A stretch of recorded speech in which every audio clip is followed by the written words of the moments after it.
अस्सलाम वालेकुम नाजरीन, कैसे हैं आप? उम्मीद करता हूँ आप खैरियत से होंगे, लाइफ एंजॉय करेंगे, लाइफ एंजॉय करते रहें और चैनल सब्सक्राइब करते रहें। चैनल काफ़ी सारे लोग देख रहे हैं, कुछ को काफ़ी खुशी है इस बात की कि कुछ उनको सीखने को मिल रहा है और कुछ इस बात पर बहुत जेलस हैं कि उनके जो कॉन्सेप्ट जो उन्होंने सारी ज़िंदगी पढ़े उनको चैलेंज हो रहा है। आज एक ऐसा ही सवाल मैं फिर लेकर आया हूँ जो फिर उन काफ़ी लोगों को तकलीफ़ पहुँचाने वाला है कि एक साहब ने मुझे क्वेश्चन किया है कि अगर बुर्ज सौर यानी कि टॉरस में मून हो यानी कि चांद हो तो क्या शादी करनी चाहिए। सबसे पहले मैं आपको ये समझाऊं कि जो चांद है ये जब भी मून यानी कि जब भी मून टॉरस में या बुर्ज सौर में आता है तो लोग ये समझते हैं ये बहुत अच्छा होता है। ये ज़रूरी नहीं है कि बहुत अच्छा हो जब तक आप उसकी वीनस की असल शक्ल ना देख लें, उसको पूरे तरीके से एनालिसिस ना कर लें। कोई भी प्लैनेट एक्सॉल्टेड नहीं होता। दूसरी बात, शादी एक ऐसी चीज़ है जो होती ट्रांजिट में है, यानी कि जो आज वक्त गुजर रहा है उसमें होती है, लेकिन इसको पढ़ा नेटल से जाता है कि शादी कायम रहेगी कि नहीं रहेगी, शादी इसकी चलेगी या नहीं चलेगी, इसकी एक शादी होगी, इसकी दो शादियां होंगी, इसकी तीन शादियां होंगी। तो ये नेटल से पढ़ा जाता है। इसलिए आपने ट्रांजिट में जो है वो प्लानिटरी कंडीशन ज़रूर देखनी है ताकि आपको ये वक्त डिसाइड करेगा कि आपने कब शादी करनी है, ये आपको पता चल जाएगा। लेकिन जो उसका रिज़ल्ट होगा वो वही निकलेगा जो नेटल वाला है। इसलिए ये कॉन्सेप्ट इंडियंस का बिल्कुल गलत है कि फ़लाँ प्लानट फ़लाँ घर में हो तो उसका ये रिज़ल्ट निकलता है। जैसे मून इन टॉरस में हो किसी का, बग़ैर टोटल किए हुए, बग़ैर चीज़ें देखे हुए गोचर में ट्रांजिट में, तो आप उसको कोई फ़ायदा दे दें। मैंने इसीलिए एक वीडियो बनाई थी मुहूर्त पर। मुहूर्त कोई चीज़ नहीं होता। फिर अगेन ये लोगों को बेवकूफ़ बनाते हैं, दानिस्ता तौर पर बेवकूफ़ बनाते हैं। आप मुझे बताएं, या मैं आपसे क्वेश्चन पूछता हूँ या उन लोगों से क्वेश्चन पूछता हूँ जो एस्ट्रोलॉजी से पूछता हूँ, जो इंडियन एस्ट्रोलॉजी के बड़े मद्दाह हैं या उनके पीछे भागते हैं। अब मुझे ये बताएं, अगर एक सैयारा बाय बर्थ अफ्लिक्टेड है तो क्या वो कारोबार करने से, यानी कि उस सैयारे से मुतल्लिक कारोबार करने से क्या कारोबार चल जाएगा? जवाब आएगा नहीं। तो किस तरह आप ये कहेंगे कि आपको ये कारोबार, क्योंकि आज प्लानिटरी कंडीशन ठीक है तो आप कर लें, और करने के बाद कुछ देर के बाद आप लॉस करेंगे और सब कुछ तबाह कर बैठेंगे। इसलिए ये कॉन्सेप्ट बिल्कुल गलत है, इन पर कौन को फॉलो नहीं करना। सबसे पहले किसी का चार्ट देखकर ये पढ़ना होता है कि इसकी शादी कैसी रहेगी,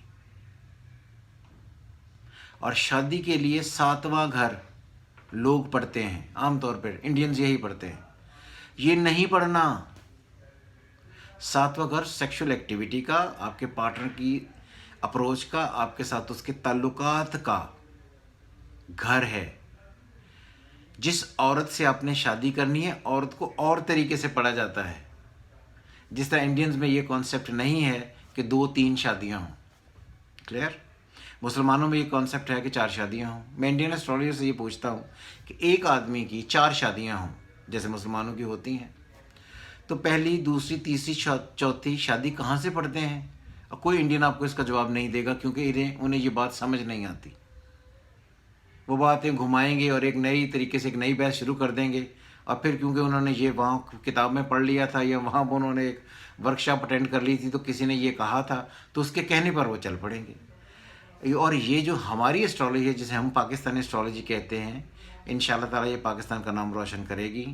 सीखने के लिए मैं आपको ये सारी बातें समझा रहा हूँ।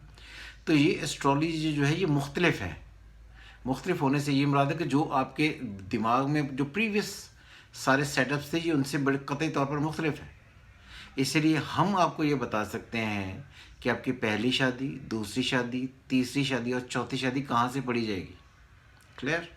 इसलिए आप कोशिश करें कि जब भी आपने शादी किसी की पढ़वानी हो तो किसी प्रोफेशनल एस्ट्रोलॉजर से पढ़वाएं।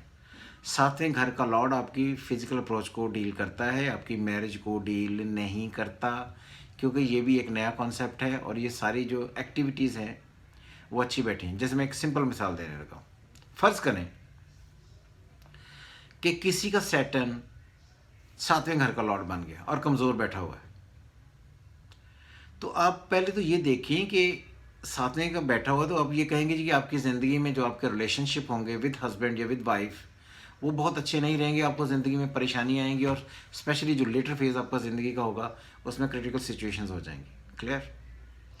अब आपने ये देखा कि अगर ये लड़की है तो इसका शौहर भाइयों में कौन सा था?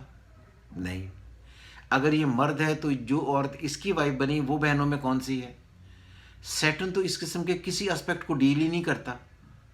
तो इसीलिए जो प्रैक्टिकल एस्ट्रोलॉजी है वो थोड़ी मुख्तलिफ है और जो किताबों में लिखी है वो बिल्कुल मुख्तलिफ है। मैं बार बार ये कहता हूँ कि जो लोग विकीपीडिया और इस तरह के जो सो कॉल्ड टीचर्स हैं उनको फॉलो करते हैं वो उनसे ये क्वेश्चन भी पूछें कि और विकीपीडिया भी देखें कि उसमें ये लिखा हुआ है कि आपकी 4 शादियाँ अगर मुसलमानों में होती हैं तो पहली, दूसरी, तीसरी, चौथी शादी कहाँ से पढ़ी जाती है? नहीं ना पता, इसलिए नहीं पता होगा क्योंकि ये प्रोफेशनली पढ़ा जाता है। बुकिश नॉलेज डिफरेंट होता है, प्रैक्टिकल नॉलेज डिफरेंट होता है। इसलिए जब भी मून इन टॉरस हो ट्रांजिट में मतलब कि आज या कभी भी, तो वो देखना पड़ेगा कि दिन अच्छा था या नहीं अच्छा था, फिर उसके मुताबिक आप ये रीडिंग दे सकते हैं। लेकिन शादी ट्रांजिट से नहीं पढ़नी। ट्रांजिट आपको शादी होने का वक्त बताएगा, जो उसके असल रिजल्ट्स हैं कि शादी कैसी रहेगी ये नेटल से पढ़नी है। नेटल होता है पैदाइशी जायजा।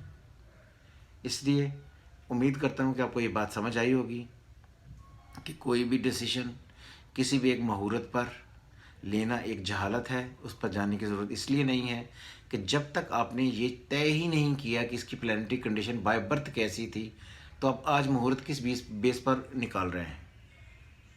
जो एक सिंपल असूल आप समझ लें कि जो सैयारे बाय बर्थ वीक हैं वो हरे कभी नहीं होंगे। ट्रांजिट में, गोचर में एक टेम्परेरी बेसिस पर उनको एडवांटेज ज़रूर हो जाएगा, लेकिन अल्टीमेटली वो लॉस करके ही जाएगी। इसलिए शादी और तरीके से पड़ी जाती है। Thank you very much. खुदा हाफिज़।